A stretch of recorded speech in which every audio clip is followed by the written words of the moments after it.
Tong eleh ku manuk, sadar atawa henteu, pasti urang mindeng ningali manuk nu hirup di lingkungan urang. Ngan teu kabeh jalma sok merhatikeun kahirupan eta manuk. Sebut we manuk piit, golejra, atawa kapinis nu hirupna ngahiji jeung lembur manusa.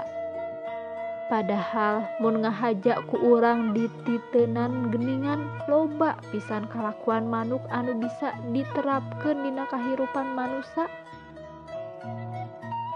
Contona wae hiber babarengan. Hiber bareng jeung baturna bisa leuwih aman ti musuhna. Beuki loba beuki aman, sabab kakuatanna leuwih loba.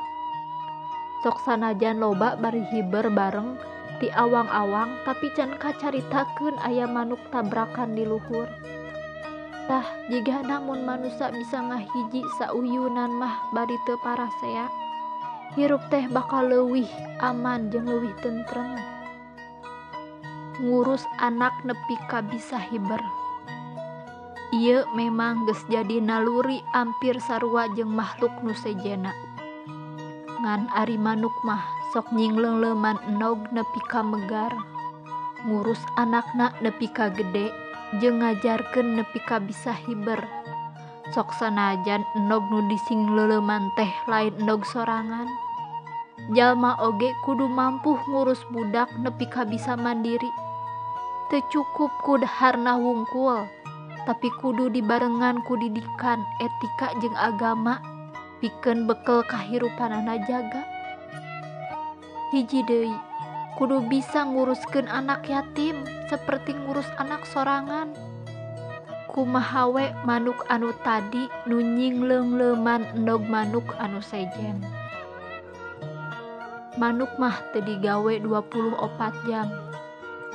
Can kacaritakeun aya manuk nu gawena 24 jam sapoe. Manuk mah indit isuk bari beuteung lapar, balik sore beuteung seubeuh bari mawa dahareun keur anakna.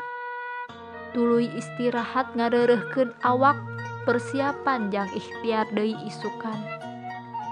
Palebah dieu bedana manusa jeung manuk teh. Manusa mah kadang sok poho kana waktu mun aya piduiteun. Lain ulah neangan rejeki, tapi kudu bisa ngatur iraha waktuna gawe, iraha waktuna istirahat, iraha waktuna ngumpul jeung keluarga, jeung nu leuwih pentingna mah sempetkeun waktu pikeun ngaji diri ibadah kanu maha suci. Sapoe 24 jam, saminggu 168 jam. Nya teu bisa nyempetkeun 2 jam pikeun ibadah sumerah kanu maha kawasa. Era atuh ku manuk,